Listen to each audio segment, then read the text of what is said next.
So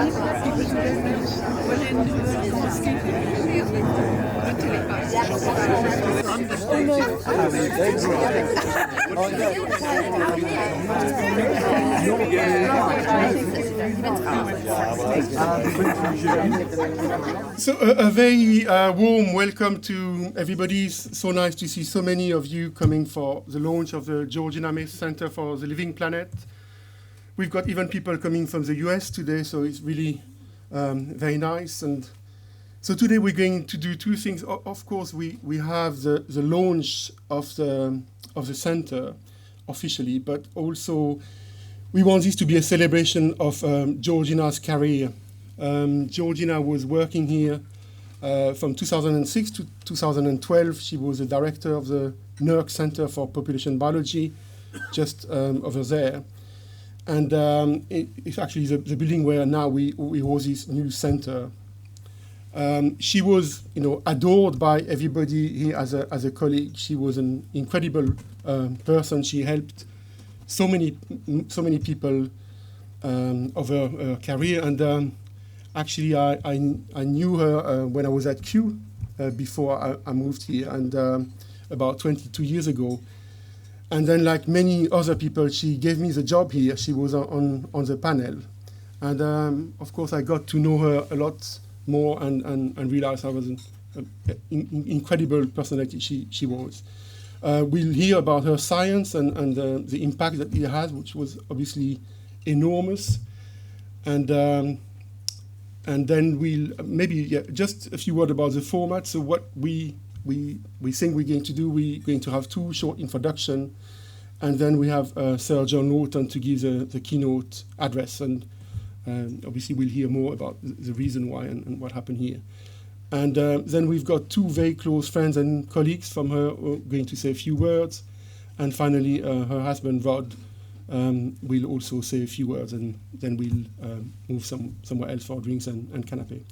So, as I said, we want this to be a celebration of the career of an incredible person, and I just want to introduce Matt Fisher. So I should have said I'm Vincent Savolainen. I'm the director currently of the center, and Matt Fisher, who is professor of fungal disease epidemiology in the Faculty of Medicine, is the co-director. So over to you. Thank you very much, Vincent. So without Georgina, it would be unlikely that I stand here today. So following my first postdoc in Berkeley, I took a year out to study yoga in Mysore, India, and I arrived back in the UK, semi-enlightened, very bendy, with a young family and no job. So Georgina, back then, was the director of the Institute of Zoology. She interviewed me and threw me a critical lifeline, 6 months of salary in which to write a successful fellowship application. So that act of trust and investment worked out, and here I am today. So, Georgina was absolutely key to my career. And, it's been an incredible honour to be a member of the team that's inaugurating this multi-centre faculty named after Georgina. I don't need to remind anyone here of the multitudinous challenges that face our living planet as the Anthropocene gathers force. The Georgina Mace Center for the Living Planet will act as a focus and catalyst for those activities across the faculties of Imperial College. These challenges span, and closest to Georgina's heart, biodiversity and conservation. I mean, she worked tirelessly with the IUCN and the red listing throughout her career. We'll hear more about that. But the cross-centre faculty will also reach out across emerging infections, healthy human environments, sustainable food security, and not forgetting where we all come from, blue sky science and education, as evidenced by the wonderful Bugs Day today held here at Silwood, which was really well attended. It's a journey that we're all looking forward to locking shoulders together. So we're really excited about the Georgina Mace Center for the Living Planet. So to say more about Imperial's commitment to the environment and our motivations, I'd now like to introduce Professor Mary Ryan, so the interim Vice Provost for Research and Enterprise here at Imperial. Mary leads on the college's sustainability strategy towards our transition to zero pollution. She's a professor of materials at Imperial College, and her research is in the behaviour of nanomaterials, including impacts on humans and their environments. So thank you very much, Mary. Okay, thank you. And thank you to Matt and Vincent for inviting me to join here today. I'll be very brief in my words because I have the great honour of introducing our keynote speaker very shortly. But yeah, Matt mentioned the Transition to Zero Pollution Initiative, which I've been leading at Imperial for about a year and a half now. And that's a bottom-up initiative that really came from the academics at Imperial as a way that we think we ought to be thinking differently about how we approach challenges in the environment. And it's an approach to try to bring together really multidisciplinary teams across all of the faculties to really tackle some of these environmental challenges and create a truly sustainable future. So it was launched about a year ago, almost exactly a year ago, by Mary Robinson, who called our approach the Great Redesign, which I think is a really nice way to think about what we are trying to do, which is to instill a completely different way of thinking about how we develop new technologies and how we educate our students to think differently about what we can create in the future and to think optimistically about what we can create in the future, which is a key part of what we'd like to instill through this work. And it recognises the need for a systems-based approach to tackling environmental challenges, where we consider not just the obvious environmental challenges, not just thinking about what might a technological solution be, but bringing in policy experts and economic analysis. And of course, crucially, bringing in things like ecologists who can tell us, what are the impacts globally on the environment. And that global word is also really important for us at Imperial. We see ourselves operating locally, but with a global ambition and a global vision, right? Because if you want to tackle environmental challenges, you cannot do those things locally. I didn't have the pleasure of knowing Georgina, unfortunately, but everything I've read about her and following her work tells me that she implicitly already understood this. She could see that the complex interactions between all these different variables needed to be considered together. And she very early on brought out some arguments around how climate change is affecting biodiversity. She inherently, I think, understood that we need to take a systems holistic approach. And I think this centre, I'm really proud to be here today because I think it really does embody the ambition that we have as an institution to say, actually, we care about the environment. We're going to bring all the force to bear that we have from our academics and our students to really tackle some of these hard challenges. And I think if she were here, she'd be proud to see it. And she would be, of course, driving it forward. My next task is to introduce Professor Sir John Norton, and it's very nice to introduce someone who needs no introduction, but I'm going to do it anyway.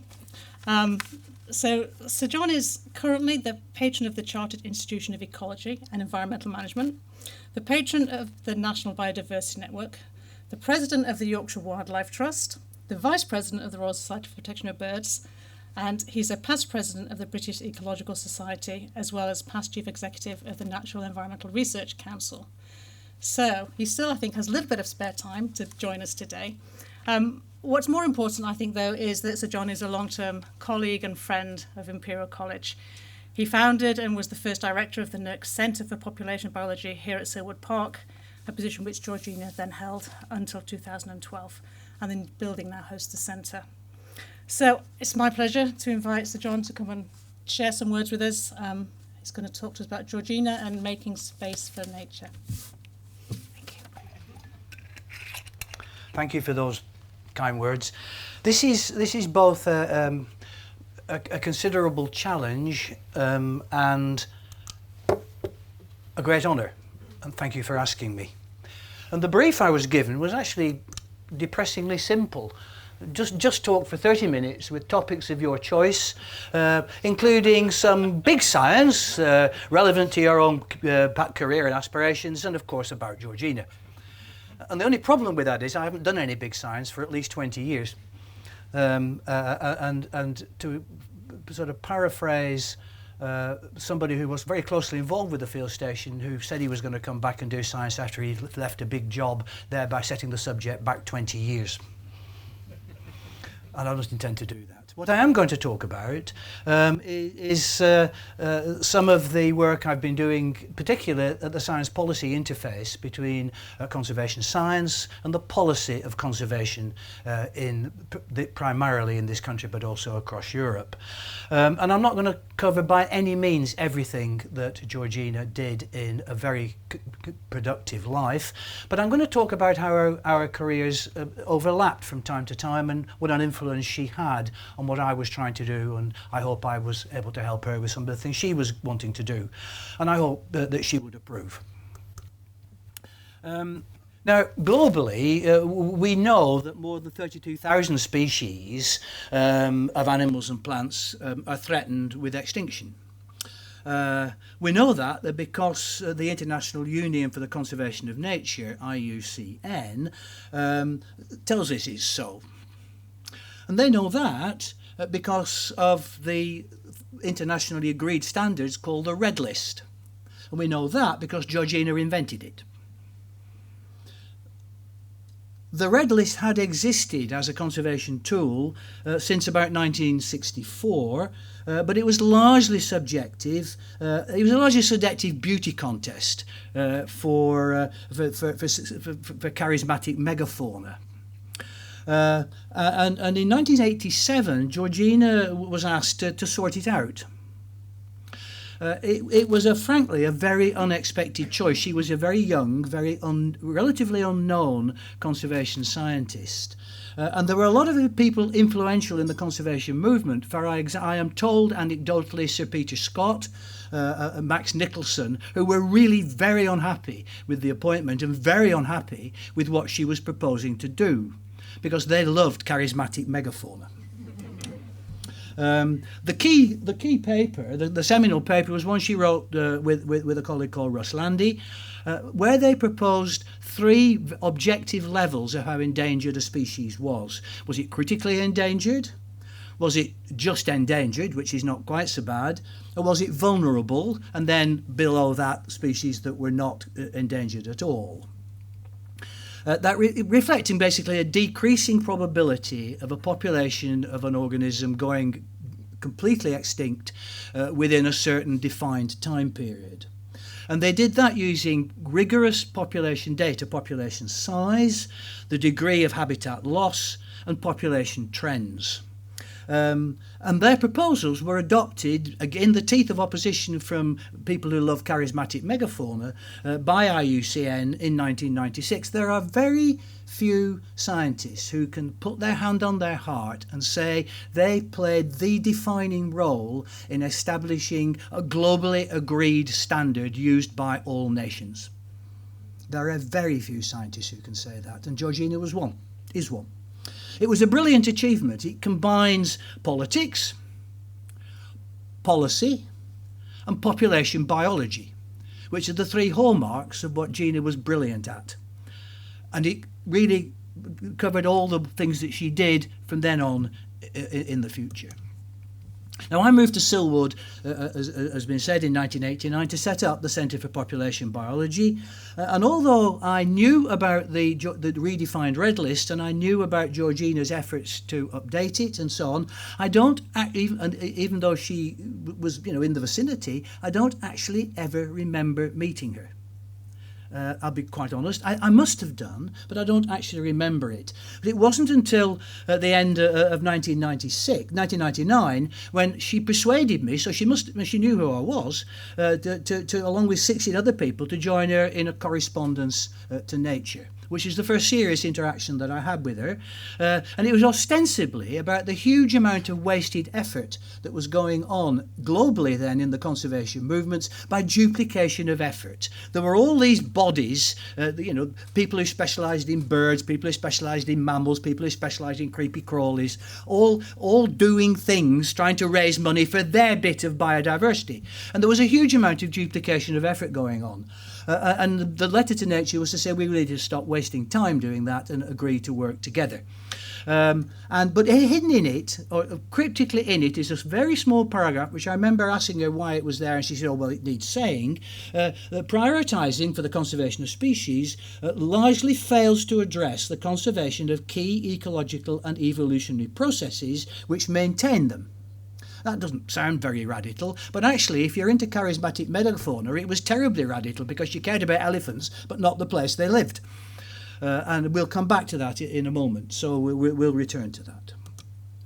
Now, what's follows is just going to be about the conservation biology in the UK. I could talk about Europe, I could talk about globally, and of course Georgina's influence was global, but since I was allocated 30 minutes, I thought it would be wise to stick to a small corner of the globe.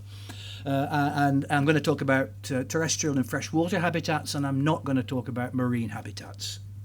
They're all separate lectures that you'll be asked to sit through at some point. The very first nature reserve in the world was in Yorkshire. Well, it would be, wouldn't it?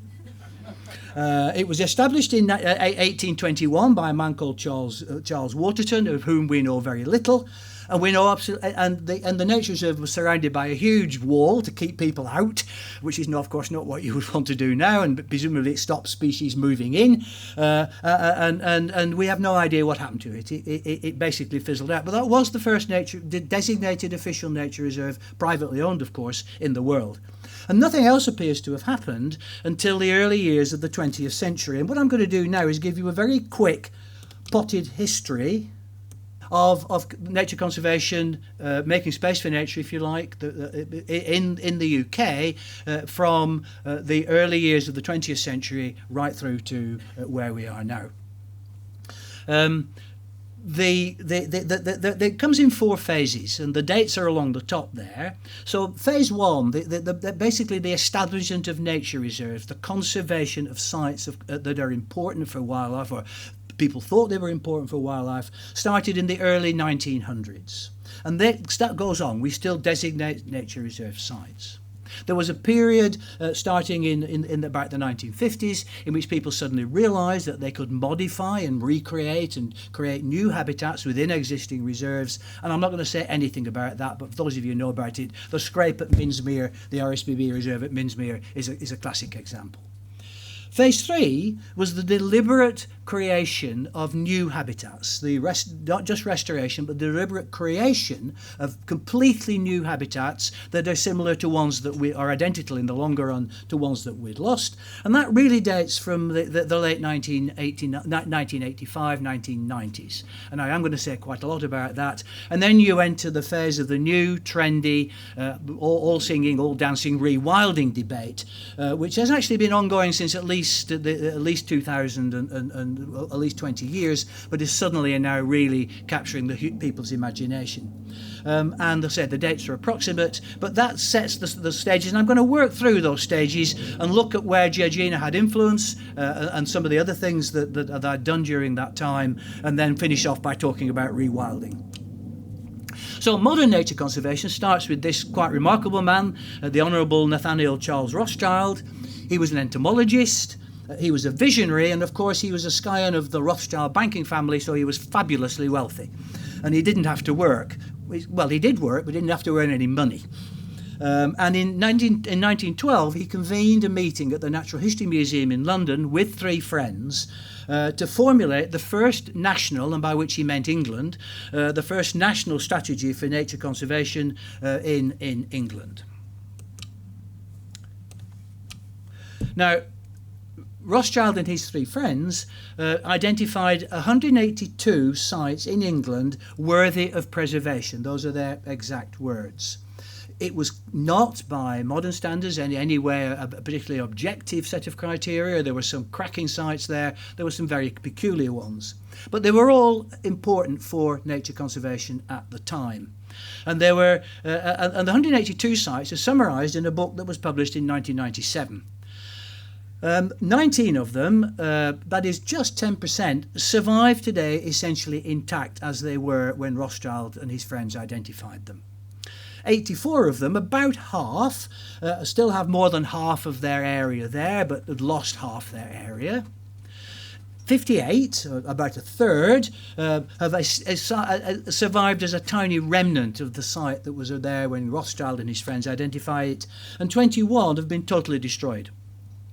Now, remember, 100 years ago, these were regarded as the last relics of unspoilt nature. So substitute cathedral in there, and imagine what a national outcry there would be if we'd done that to medieval cathedrals all over the country. We destroyed some of them completely. Well, only a third of them survive at all. So what is it about nature that people disrespect so much? And the situation really hasn't improved since the analysis was done in that booklet. The third State of Nature report, this is a report produced by all the voluntary and statutory conservation agencies throughout the British Isles. This is the third report published in 2019, and the next one is due, I think, in 2022, next year. They pointed out, and you can scan your eye down there, that 15% of the species assessed, and there are many thousands, are in risk of extinction in the country. We're in danger of losing 15% of all the plants and animals, birds and mammals that are in the country. The range sizes where they actually occur of 6,500 species continue to contract and decline. So people are losing, even though species are not going extinct, they have to travel further to see them and enjoy them. And on the evidence, the reports, that 2019 report said that the UK would miss most of our biodiversity targets for 2020. Well, we did. We missed 17 of them, and only 3 were actually achieved. And as the RSPB pointed out in a sort of spoof football report, the football results: environmental destruction 17, nature 3. So things are not getting any better. Why? Well, the usual suspects: pollution, urbanisation, the construction of infrastructure, and the sheer pressure of people all play a part. But the two big players are climate change and agricultural intensification. And at the moment, agricultural intensification is way more important than climate change, but that is beginning to change. So the simple possible terms, the UK's protected area network, as it is and was created, is just too small to stop the rot. We haven't enough space for nature to keep what we've got, never mind acquire some more. And it is primarily changes in agriculture that have done that. Now, this is not an attack on farmers. Farmers are rational human beings, and government and society has charged them with producing as much cheap food as we possibly can and intensifying agriculture. If you look at the 3 pictures at the bottom, there really isn't much space for nature in those kind of intensely farmed landscapes. But farmers have done it because they're rational human beings that have been encouraged to do it. They're not vandals. So let's look at the situation that Rothschild inherited and what concerned Rothschild. This little map, it's highly stylised. The dark green area is the agricultural landscape. And it was pretty benign in the period between 1870 and the beginning of the First World War. That was a pretty benign landscape. Incidentally, about halfway through that period, Rothschild committed suicide, which shows you that money doesn't necessarily make you happy.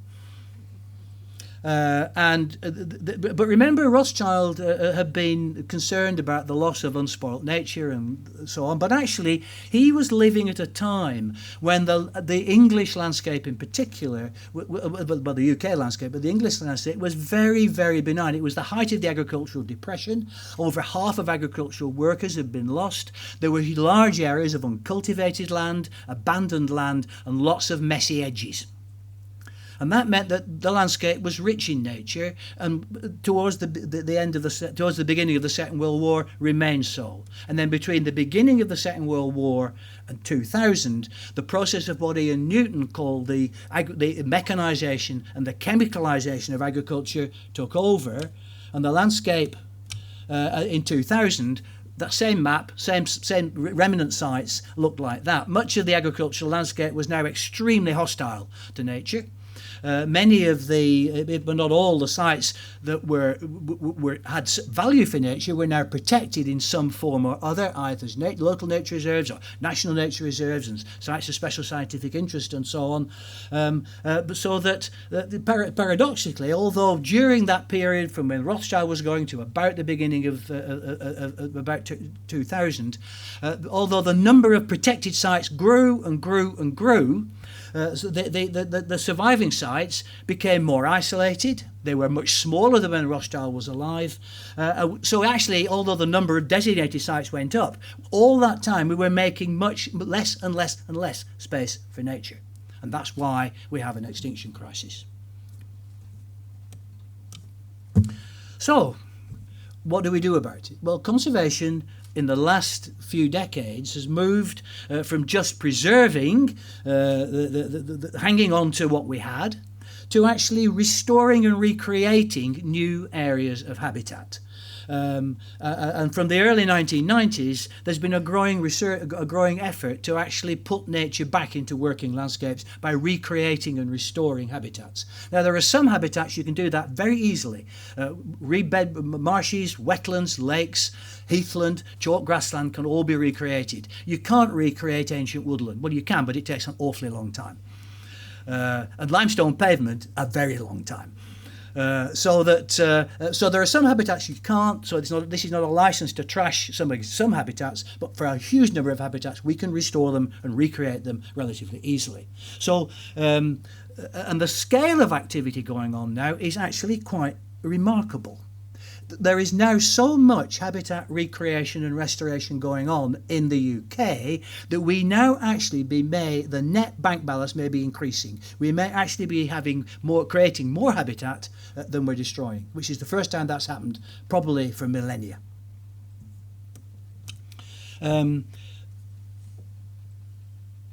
My interest in it, particularly, and Georgina's involvement, started when the then Secretary of State for the Environment, Hilary Benn, in DEFRA, asked me in 2006 to chair a review, 2009, to chair a review of the state of nature in England and what should we do about it. Hilary was he was a wonderful man. And Georgina, so he asked me to create a panel, and Georgina was a key member of that panel. And that was really the very first time in 2009 through to when we published the report in 2010 that I worked very, very closely with her. And she was an absolutely crucial member of what was a brilliant team of people, but boy, were they strong-minded. And we frequently disagreed. And Georgina would sit quietly while we, argued constructively. We were very polite to one another. And then she'd sit there and say, well, don't you think we should do this? And she was almost always right. She was wonderful. I will get this right. And the solution was very simple. The panel produced our report, and we said we wanted an executive summary that anybody could understand, including a minister. And the strapline was what we need is more, bigger, better, and joined. Now, I didn't think that up. That was produced by Tom Chu, who was another wonderful member of the panel. But what we need is more designated sites. We need bigger sites, we need bigger nature reserves, we need better managed nature reserves, because most of virtually every landscape in this country is a cultural landscape. It was created by millennia of human action. And we need to join them together with corridors and stepping stones so species can move through the landscape. So what we need for nature conservation is more, bigger, better and joined. And the interesting thing is, that was Tom was brilliant, and that became the strapline. You'll now hear people on the television talking about nature conservation. What we need is more, bigger, better and joined. I don't think they have a clue where it came from. And that doesn't matter. That really doesn't matter. It's great to hear people saying it. And we need to do that at scale to make a difference. So making space for nature actually also had a whole series of recommendations that encapsulated more, bigger, and better enjoined. And one of them was there were 24 recommendations in there. One of them was that we needed to establish a thing called ecological restoration zones, where we start the process of recreating habitats.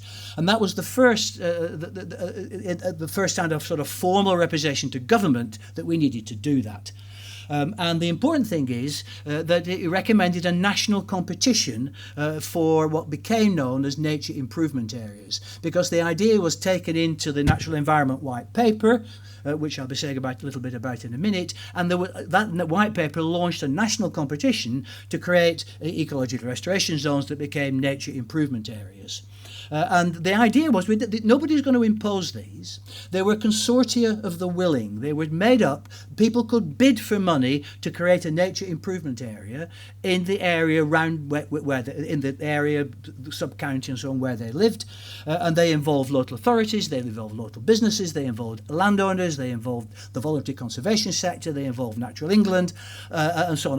And they were consortia that wanted to do this in their local environment. Nobody imposed it. Well, I remember having then agreed that with the new Secretary of State, Caroline Spellman, that we were going to do that, and we were going to have a competition, thinking, what the earth do we do if nobody bids? And actually, we had 76 bids from all over the country. There's massive interest, and there were the 12 winners. I'm not going to go the yellow blobs on there. The closest one to here, the long thin yellow stripe towards the bottom there, is the South Downs Way in the South Downs National Park, and there was another big one in the Thames Estuary. And they're all over the country. The model size was 500 square kilometres, varying between 100 and 700, but only within them, only about 25 square kilometres of brand new habitat was created. They all had other existing areas of habitat, so it was relatively modest. But that was the first time government money had been invested in restoring nature by recreating habitats, and that was a real milestone. And Georgina was very influential in getting that to happen. But the areas were very modest, but important, because it showed that it could be done. There are just two pictures there at the bottom. One is on Thorn and Hatfield Moors in Yorkshire, which is a completely restored area that had been used for peat mining, and the one on the right there is in the South Downs, which is a completely restored chalk downland. Rich in butterflies, the one on the left there, rich in birds. There are breeding cranes on that one now, which is if you're not lifting cranes, breeding cranes.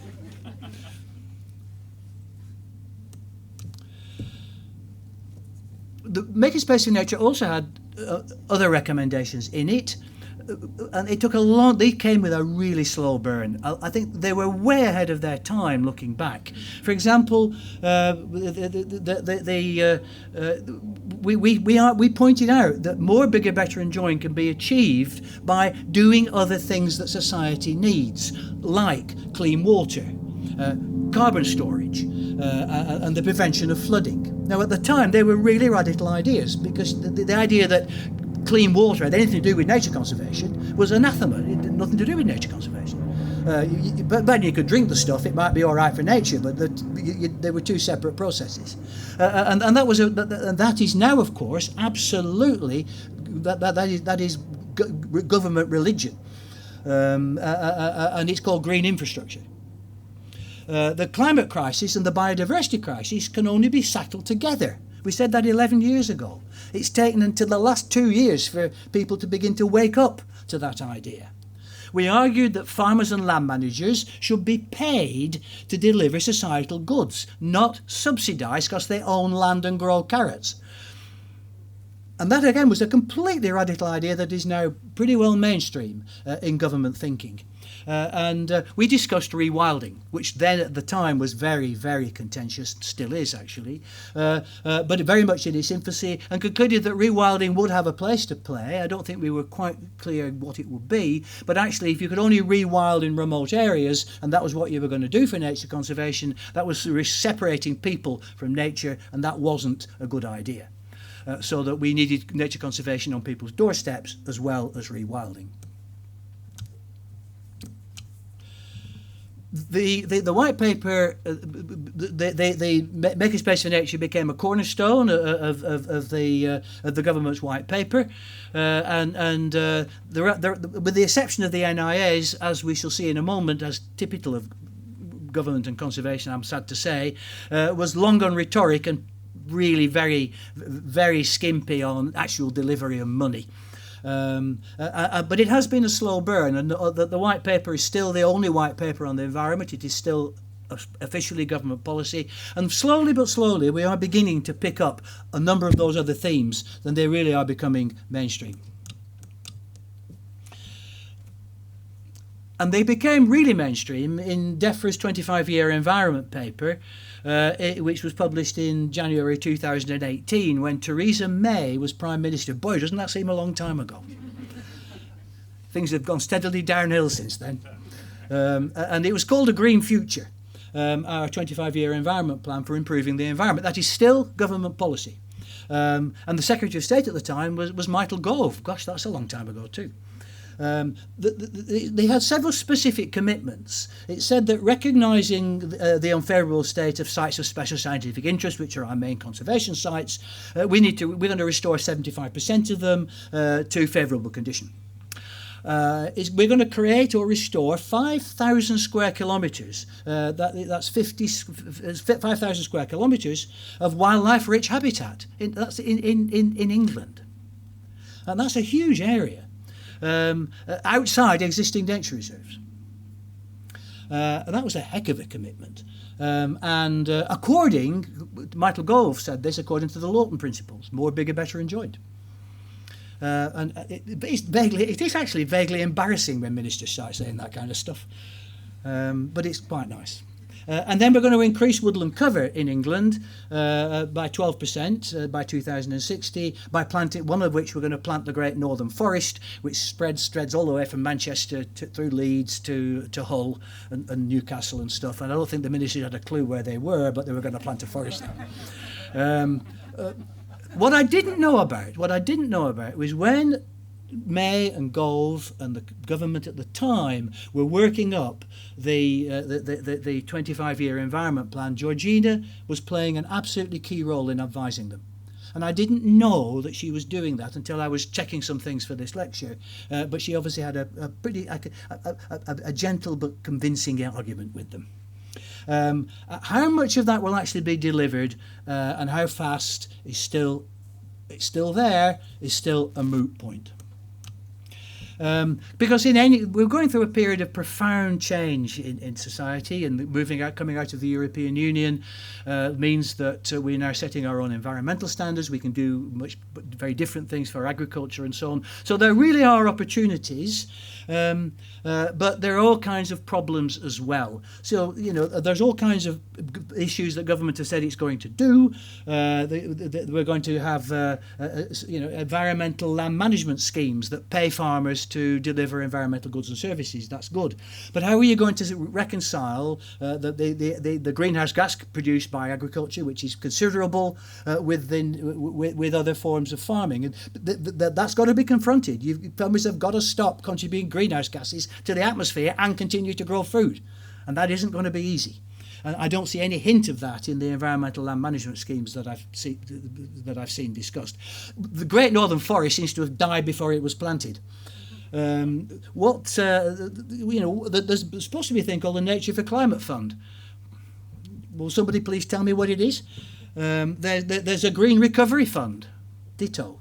And what about the policy of net biodiversity gain, which is actually being implemented, in which development you have to leave a site or an adjacent site with more biodiversity than you started. So I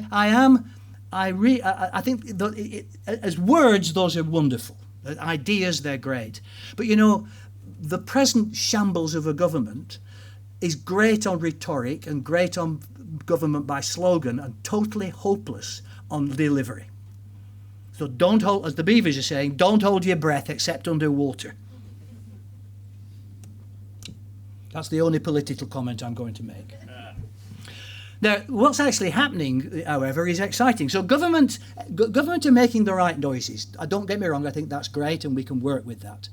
But actually, what is actually happening is a huge amount of effort going on in the voluntary conservation sector, in the Wildlife Trust and the RSPB and so on. So this little cartoon has the area of all the blue spots are protected areas, and has the area along the bottom on a log scale, and then on the y-axis it has management intensity. How much effort do you have to put into a unit area of habitat in those reserves to maintain them in the state you want? And it turns out, with lots and lots of studies, that the smaller the nature reserve, the smaller the protected area, the more intense the management has to be.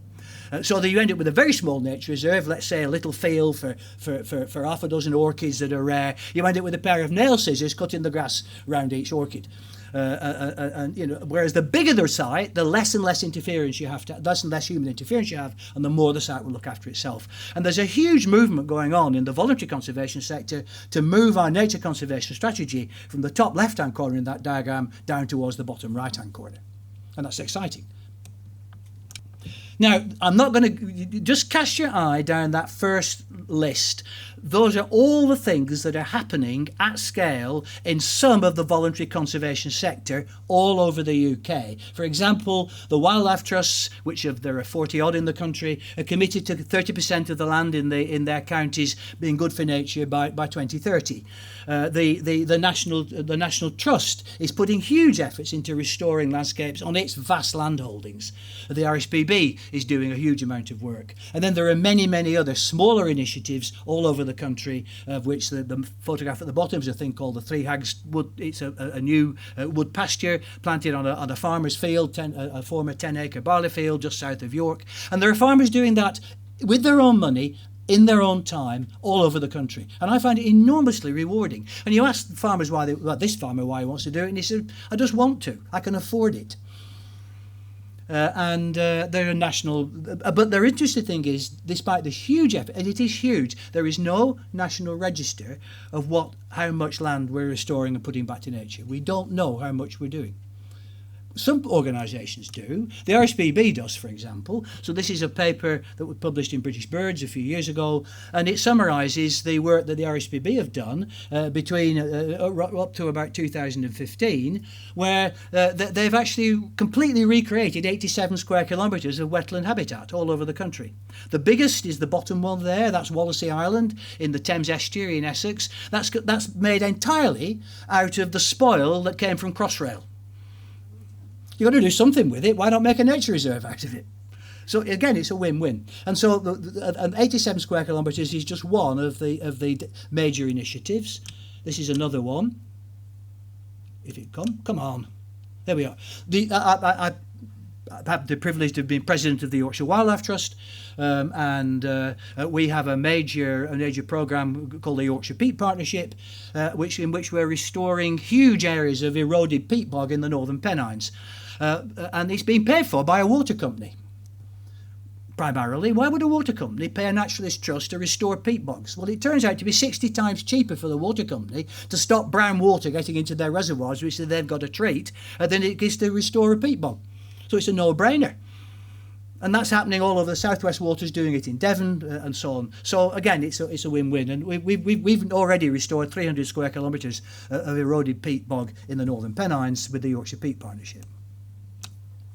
So just to finish, we'll think about rewilding now. This diagram is actually a bit of a cheat because it's got to look like that. The bottom axis shows the percentage of land under cultivation from 100% at the right-hand end of the x-axis to 0 at the other. And the vertical axis has got to be the inverse of that. It shows the percentage of natural habitat there from none at the top to 100% at the bottom. And most nature conservation, nature reserves and in arable farmland areas and so on, sit in that big blob round about just one from the top. And the pressure in agriculture has been to move up to the top right into agri-deserts, basically. And what we're trying to do now is move it through cultural landscapes, where you've got much more of the landscape friendly for nature, down into rewilding.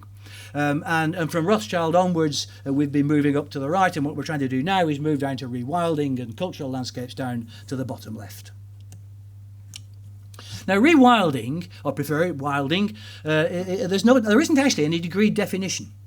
But my own view is that it starts at a scale of about 10 square kilometres, and over 70% of the land in some sort of natural, semi-natural form, but can have cultural landscapes, agricultural landscapes within it, but more importantly, unlike traditional nature conservation, the sizes of the areas really don't matter very much. Rewilding is you let nature get on with it as much as possible with minimum human interference. Whereas in traditional nature reserve management, you manage the reserve for particular species and habitats. So rewilding is really distinguished partly by its scale, but partly because what you let it do is let nature just get on with it. That is exactly what Georgina was talking about when you restore ecosystem processes so the reserve looks after itself. That's what Georgina meant, but she was way ahead of her time. And Alistair Driver, the director of Rewilding Britain, defines it as the large-scale restoration of ecosystems to the point where the nature can take over and look after itself. And that's what rewilding really is. But the bigger the area, the easier it is to do that. Whoops. But rewilding is not about bears and wolves, at least not yet. Virtually everybody in the room will have heard about the Knepp Estate in West Sussex. Probably the best known example, described in a beautiful book by Izzy Tree, who's the wife of Charlie Burrell. The two of them, whose vision is the wilding at the Knepp Estate. And it was an estate in the Wealden Clay in West Sussex that was losing money hand over fist. It's 25 kilometres from Gatwick Airport. And if you can rewild 25 kilometres from Gatwick Airport, you can rewild anywhere. And it's quite small. It's only 14 square kilometres. So it reminds us that rewilding is a process. It reminds us that it's letting nature get on with it as much as it can on its own over as big an area as possible. And the results at Knepp are astonishing. It's the only place in the country where nightingales and turtle doves are increasing. Purple emperors appeared as from nowhere, so there are hundreds of purple emperor butterflies. There are deer there. There are several species. And it looks like an African savanna. It is a truly amazing place. And 25 kilometres from Gatwick Airport, there are tree nesting peregrine falcons and tree nesting ravens who introduce themselves. You know, if you can do that there, you can do it anywhere. And the estate now makes money, because people will pay to see them.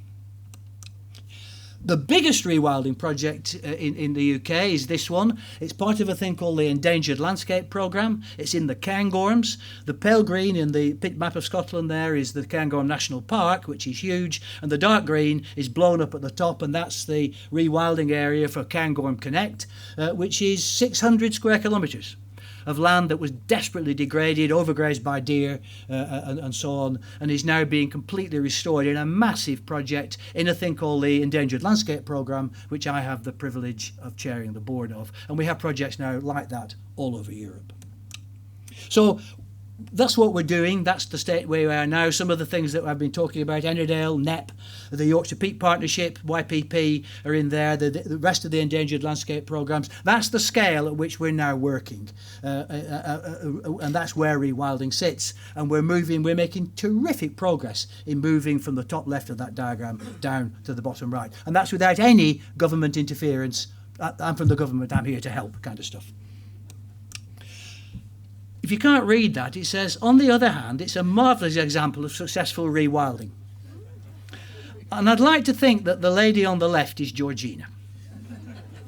It looks quite like her. On the 10th of September last year, Georgina was the author of a multi-author paper, and she and other authors argued that it is possible to make space for nature globally, not just within this country, and produce enough food to feed everybody. It was a really inspirational and incredibly important paper. And on the 16th of September, on the 10th anniversary of the publication of Making Space for Nature, I and all the other members of the panel signed a letter to the Prime Minister urging him to put into place the government's policies and ambitions that they'd said, and to really take them seriously. And Georgina signed that letter. I was in touch with her, and I had no idea how poorly she was. And a few days later she died. She was a truly remarkable lady. Thank you.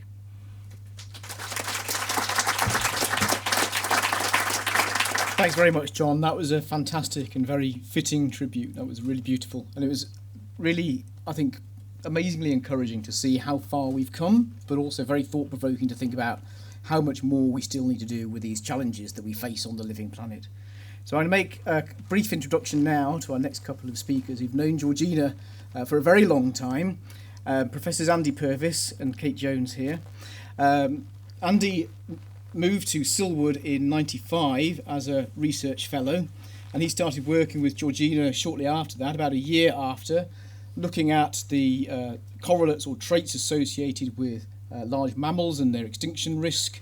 And this ultimately led on to the work that Andy has really pioneered in this predicts database, these large-scale approaches trying to understand biodiversity on this global scale.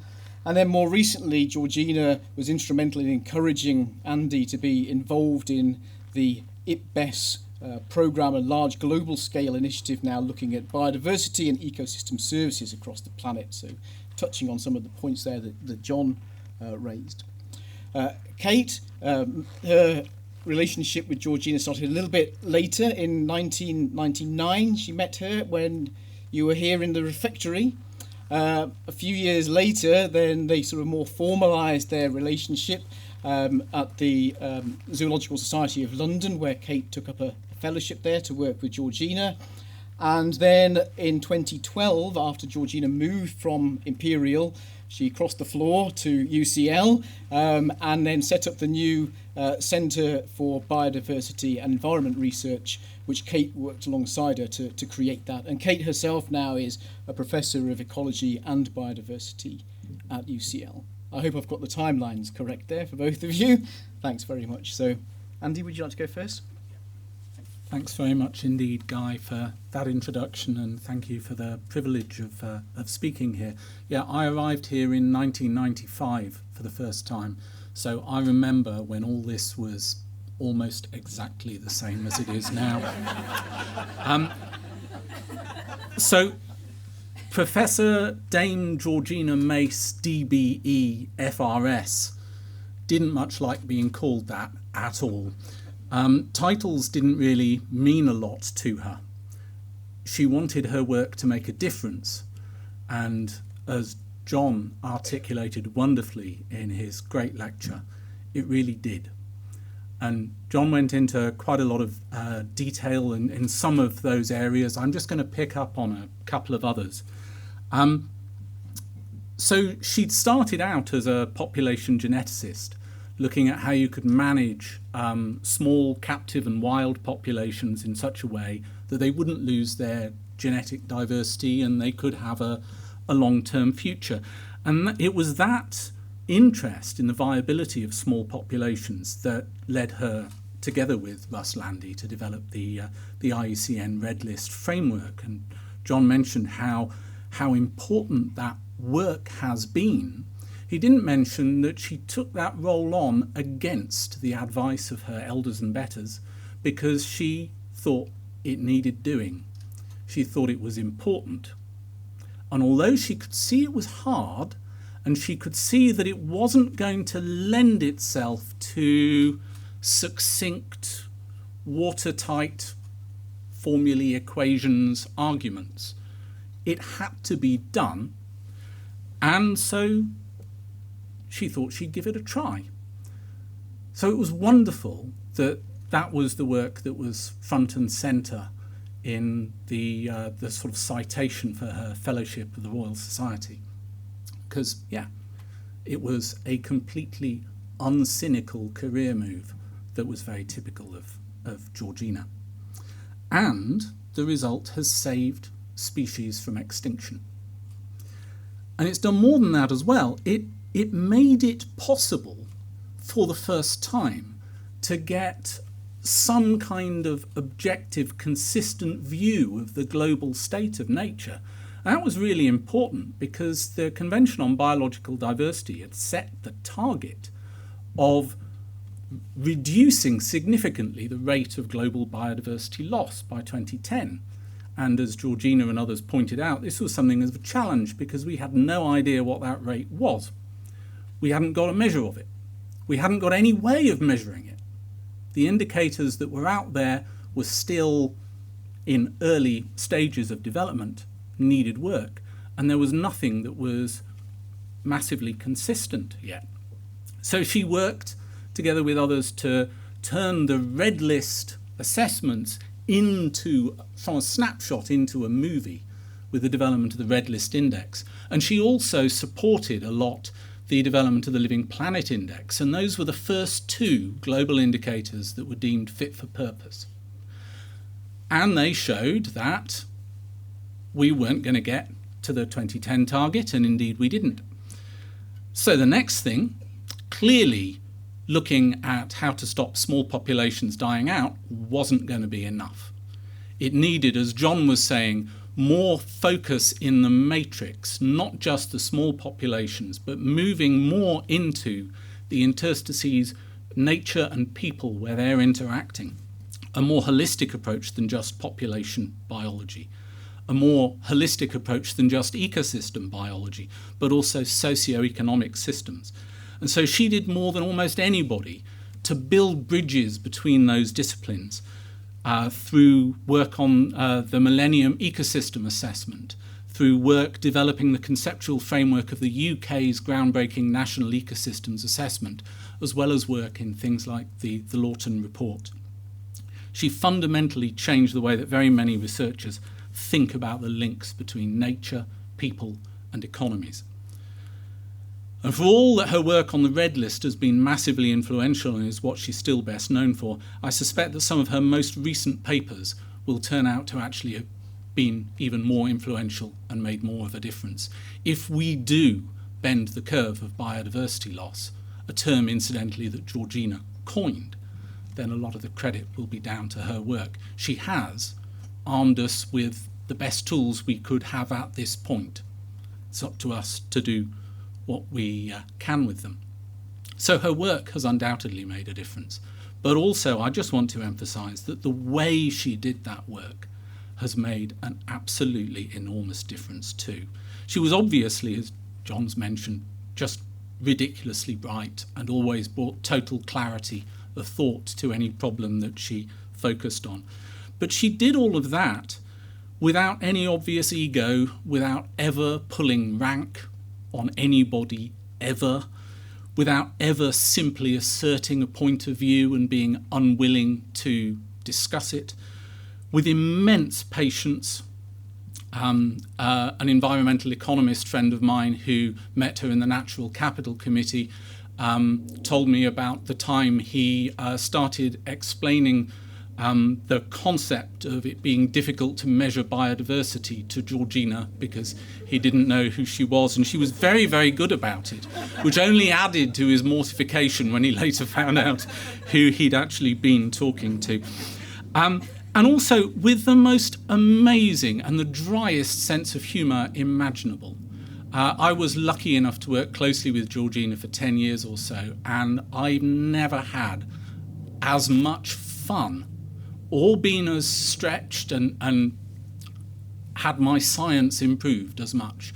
But she was just so funny, and it was impossible to catch her eye in meetings that were overrunning because she would just corpse you straight away. And she welcomed newcomers into biodiversity science, perhaps because that hadn't necessarily been her own experience, I don't know. She looked after them. She looked after me and Kate, who she brought into that growing fold. She was the most amazing collaborator that I'll ever have, and was a wonderfully wise and kind friend as well. And as director of the Centre for Population Biology, she developed an extraordinary set of young postdocs who've gone on to have great careers as well. I would say that she was a fantastic role model, but actually, in a way, not, because it's just impossible. You know, it's just no one else can match it. No one else can emulate that standard. So when I was at the first meeting of the authors of the IP-Best Global Assessment, about 10 of us were in a bar, and someone asked everyone, who was the person who started you doing the work that led you here? And this was a global team of natural and social scientists taking a very diverse perspective on biodiversity. And 3 of us said Georgina. We'd never met before that day.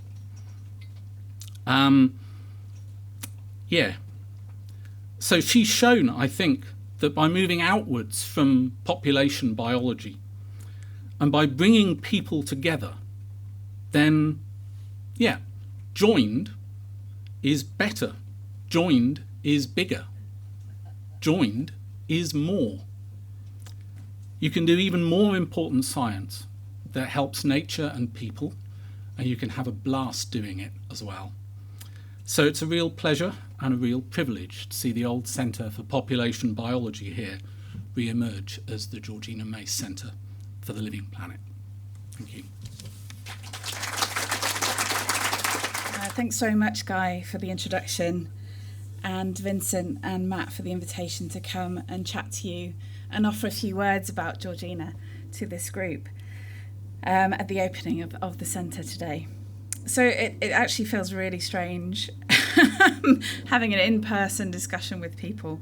People are actually in 3D, but at least there's kind of less danger of me pressing a wrong button. Less danger, but not zero.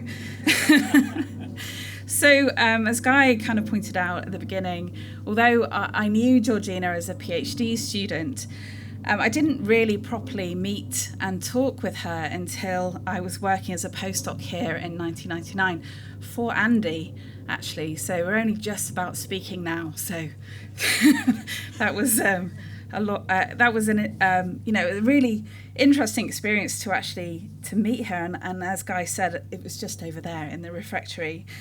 And at the time, I was just starting out on my career as an academic. And, as most postdocs know, full of insecurities and completely intimidated by the surroundings and the people here. And I had quite a large obsession with bat evolution. And Georgina and I, Andy's prompting, we'd kind of gotten together to talk about why species go extinct and how better to model that. So that was the project that we were working on and how we might understand that better. But the topic of the conversation really took a turn that I wasn't expecting. And it kind of shifted to her explaining the absolute scale and the rate of biodiversity loss that we were experiencing, and our growing understanding of why that really, really mattered to us and to society. And it actually ended up being one of the most pivotal moments of my career, because I changed from, even though I still love bats and everybody knows that, but I thought more broadly and more joined up, and that's influenced my career from that point onwards. And somehow I didn't really understand before she explained it, the scale of the problem and its relevance to us, and how I could be involved, that I had something to say and I could help with the solution. So as with many people before, and possibly thousands of people since, Georgina drew me and Andy and everyone else into the problems she thought were the most relevant to the planet. And she acted as a mentor, a collaborator, and a critical role model, but also an empowerer. So an empowerer of my ability and my knowing that I could contribute to this field. And in the last 10 years or so, as Guy mentioned, she moved over, she crossed the floor we worked together very well, Imperial and UCL, but she crossed the floor to UCL, and I had the privilege of being at the centre of that when she moved over, and working with her to establish a new centre, it was all, her vision, this cross-disciplinary ecology biodiversity research centre at University College London called SEBA. So under her leadership, the centre really, really thrived, and we have a wonderful place for people to interact and to do multidisciplinary work, and it kind of reflects Georgina's ethos in that we are supportive of each other and we work together to support up and coming young researchers. So, in fact, we'll open a new centre, a new part of CBER in UCL's new East Campus in the Olympic Park called People and Nature, which will continue on Georgina's legacy of finding solutions to how we can all live together, people and nature, together on this planet. Okay, finally then, from Georgina's global leadership on the science of biodiversity and conservation to her influence on international and UK government environmental and economic policy, and her overwhelming kindness and commitment to supporting people, it's really difficult to think of another individual who's had such an impact. It's now just up to us, really, to fulfil that legacy, to find solutions to the critical global problems we now face. So I'm so excited to see Imperial honour her legacy in this way with the opening of the new centre at Silwood, and I'm thrilled to give it my full and complete support. Thank you. Thank you very much, Andy and Kate, and it's my pleasure to introduce Rod, Georgina's husband. Thanks, Vincent. Hello, everyone. Oh my. Do you think with all the assembled brain power in this room, this tent rather, if we all close our eyes and concentrate hard, could we somehow telepathically convince the politicians to make the right decisions at COP26? Trouble is, you'd have to hold hands, and, you know, COVID or no COVID, I'm not going to ask you to do that. And of course, we'd be missing a rather special person with a very large brain. This, as I'm sure you can imagine, is both a sad but a very proud moment for me and for our family. Sad because it's a reminder of our loss, but proud also and genuinely a source of great comfort to see Georgina being remembered and honoured in this way. To know that her legacy will be taken forward, which rather begs the question, what do I mean by that, her legacy? And why this centre? So before I try to answer those points from my perspective, I just want first to thank Sir John, Andy and Kate for those great talks and memories. They brought back some for me too. The last time, I think the only time I met Sir John and Lady Dorothy was at a Christmas drink stew in a rather large house at the end of the Mall, where we were introduced to a very sprightly elderly lady, but I'm going to leave it to Sir John, if he wishes to tell you what she had to say about Royal Commissions. Words I suspect seared on his brain. Then, secondly, if briefly, many of Georgina's family are here today, including our two daughters, Emma and Kate, her two brothers, Peter and Edward, and several cousins and nieces, and a few close friends. Kate, though, has left Harriet Georgina, aged 18 months, at home, but at least Georgina met her. Our son, Ben, sadly can't be with us either, as he's recently taken up his first overseas diplomatic posting in Bolivia. But I believe we're being filmed, so hi, Ben! Today is more about looking forwards to the important, not to say vital role we hope this new centre will play, and in conjunction with UCL and others, there may yet be another opportunity for us to remember and celebrate Georgina's life and work.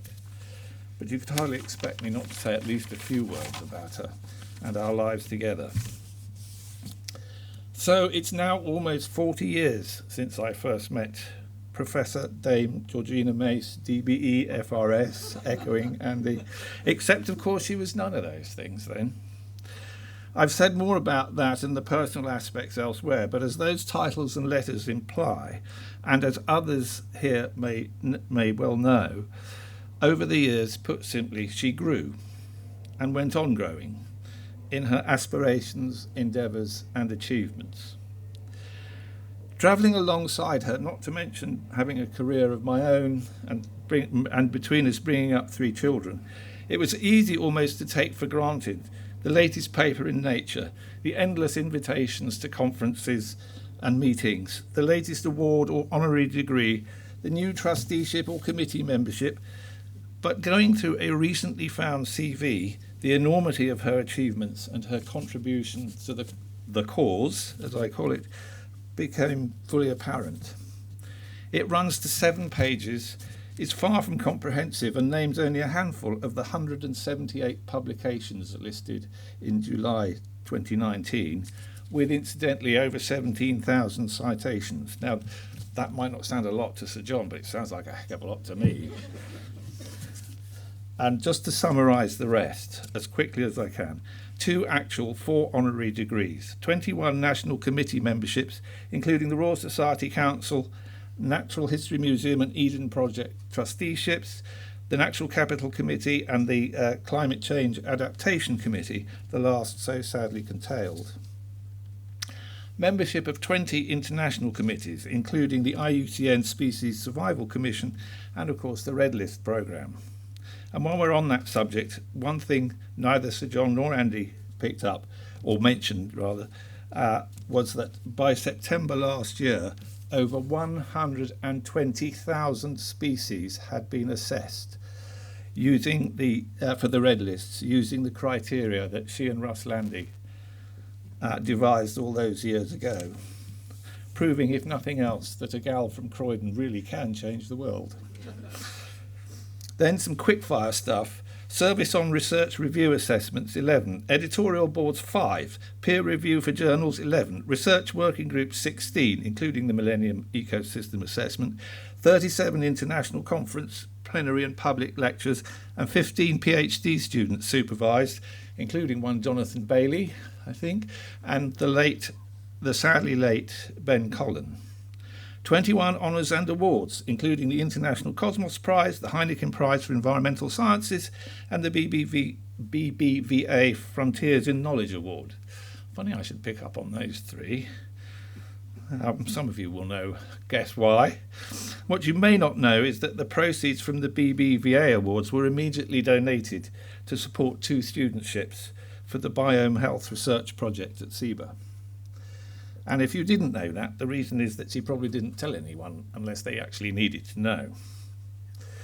I'll confess that the other 2 awards did the general coffers fill, just to quote Shakespeare, but also that I hope to create an archive of her work at our house in Charlbury, which I'll be happy to make available to anyone interested, but not yet, okay? Then, of course, there were, as Andy mentioned, the OBE, CBE and DBE.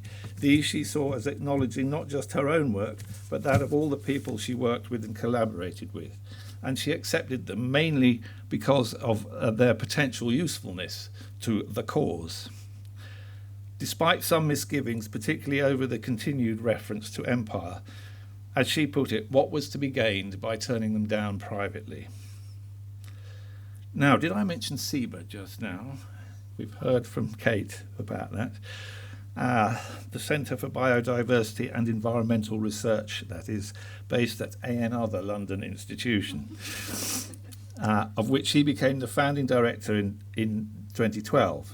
And by the time she stood down from that role in 2019, I believe there were some 60 people working for or associated with it.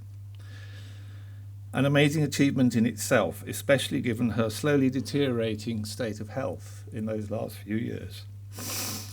She may have had other reasons for moving to UCL, but trust me, a 20-minute ride on the famous 24 bus is a darn sight easier than getting here from NW5. Now, I'm going to curtail some of this because I'm conscious of the time and some of the things that have been touched on already. I don't need to say any more about her scientific legacy. Others have covered that. But let me step back and work up to the reasons why we, the family, support the creation of this new centre, in addition to SEBA. For us, it's as much about her approach, her personal style, her manner, her way of doing things. As others have commented, she was always approachable, had no airs or graces, had time for everyone, and was always calm and good-tempered. Well, I could make her cross. But if you don't mind, we won't go into that now. Joking aside, I soon lost count of the number of comments and tributes that referred to the leg up she gave so many younger people, and which began with phrases like, "She helped me with," She supported me on my application for. She found funding for. Without her help, I wouldn't have. She treated me as a friend. We talked about many other aspects of her work, but this wasn't something she mentioned particularly. It was just what she did, who she was. It was all in a day's work. And then many have also referred to her collaborative way of working, not pushing herself to the fore or playing the great scientist, etc. A colleague recently described her as having an ego the size of a pea. That's pretty fair. And another, I paraphrase, as always the cleverest person in the room, but who didn't want you to know she was. Now, I'm going to leave out a chunk here. It's true she disliked the notion of naming buildings after people, but it's not the building that matters, it's what goes on inside it, isn't it? What particularly attracted us after Vincent first spoke to me was the multifunctional, multidisciplinary nature of this new centre and the support we hope and expect, Vincent, it will give to offer to young people. And I was also going to say something about possible institutional rivalries, but I think what I'd prefer to concentrate on now is, as Kate made a point about the urgency of the task that we now face dealing with climate change and biodiversity loss, and the need to work on the politicians. They're the ones we've got to hit, if you like, because they are the ones who hold the purse strings and the powers. But I do want to say that collaborative and supportive approach of hers is a major part of what I mean by her legacy. And when things get difficult, you could do a lot worse than to ask yourself, what would Georgina do to resolve them? This is Georgina we're talking about. I can't leave you on a solemn note, can I? I mean, you know, the politicians, yes, we've got to get to them. We could do with improving the Environment Bill and a new agency to clean up the rivers as well. That would suit me very nicely, or at least I'd support it. So finally, apologies to those of you, some of you will know this story. My children, of course, know all my stories. They've heard them so many times. But the first of Georgina's honorary degrees was awarded by Sussex, where she'd done her PhD. The Master of Ceremonies that day was the other Attenborough, Richard, Dickie no doubt to his friends. The students loved him and he appeared to be enjoying himself thoroughly. Georgina gave a pop science talk, laced of course with humour, but pulling no punches on extinction rates and biodiversity loss. Then as we gathered outside for the team photos, the man who played Pinky in Brighton Rock and Christie in 10 Rillington Place took me gently by the arm, leant in and whispered, "Scary lady." Which of course was the exact opposite of what she was personally. Well, except maybe with me sometimes. But if you don't mind, I won't go into that now. All right, thank you very much. Yeah, I just want to thank everybody for very touching words and a glimpse of the enormous impact that Georgina had on us and on so many people. And I would like now to invite John to unveil the plaque for the new centre. Yeah, the Centre for Population Biology building, of course, the plaque that was in there, I think somebody might have moved it now, was actually unveiled by Margaret Thatcher. She agreed to do it while she was still Prime Minister, and then something happened to her. So I'm a poor substitute for unveiling this plaque. You're not getting an ex-Prime Minister, but it's a great pleasure to do it. There you go.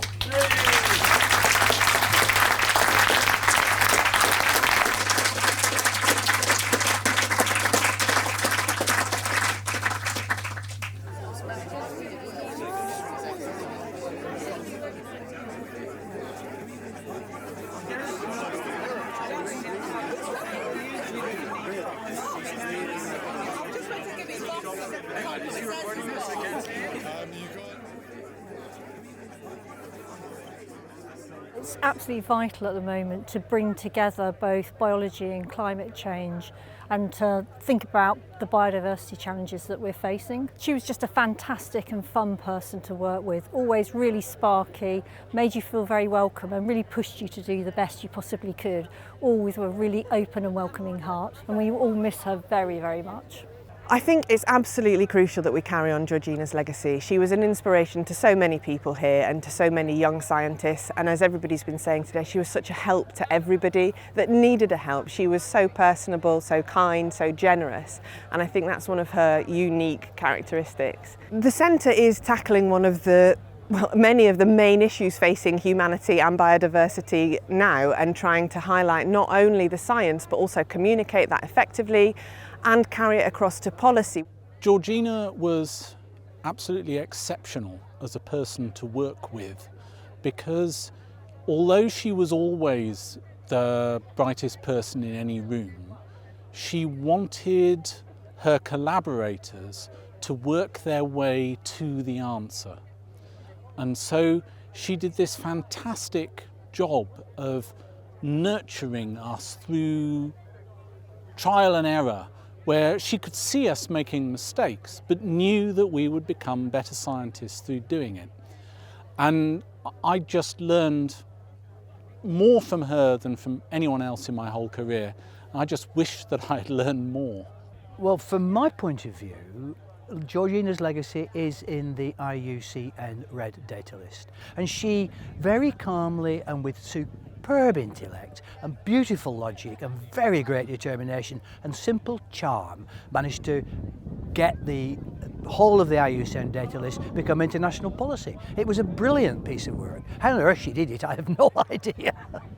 Probably the most unassuming person in the room until she spoke. I think Georgina's legacy is acting as a global leader for science, for the science of biodiversity and conservation, but also how to put the important messages into policy and how to translate that into policy. The centre is really going to be fundamental to the future directions of where we're dealing with the challenges that the living planet faces. It requires these multidisciplinary approaches which are going to bring together biologists, so people who work here in particular, but engineers, chemists, mathematicians, physicists, etc. So the Georgina Mace Centre is tackling basically the biggest problem facing humanity. There is no bigger problem going forward than how everybody on the planet can live sustainably in a way that allows them all a decent quality of life, meets their basic needs, without degrading the planet beyond its ability to care for future generations. It's the biggest challenge going. So the Georgina Mace Centre is a cross-disciplinary, cross-faculty initiative. You know, we have these numerous skill sets, and what the Georgina Mace Centre is enabling us to do is to bring them together and package them in one place to bring, harness the minds that exist across this, huge entity that is Imperial College. I find it fascinating, this new centre. She had something which I hadn't quite appreciated, this incredible sort of ability to embrace different disciplines and bring them together to make something that seemed to make a lot of sense and maybe will make a change. And it's lovely to see that happening here and being brought to reality. The centre, what we like about the centre is it's an academic site and it's cross-functional, and she was very much a cross-functional thinker. I think Georgina's legacy has two main components to it. One is that she has placed the study of biodiversity loss and what we can do about it on a rigorous footing. Rather than being anecdotal now due to her efforts, it's evidence-based, it's comparative, it's global, and it's strong. The case is really, really strong. The second part of it is the way that she did her science was this nurturing, open, collaborative, transdisciplinary way where everyone brings their own set of expertise to the table, everyone is listened to, everyone is encouraged, everyone is supported, and that leads to wiser, better outcomes for the science, but also for the science policy and the way we live.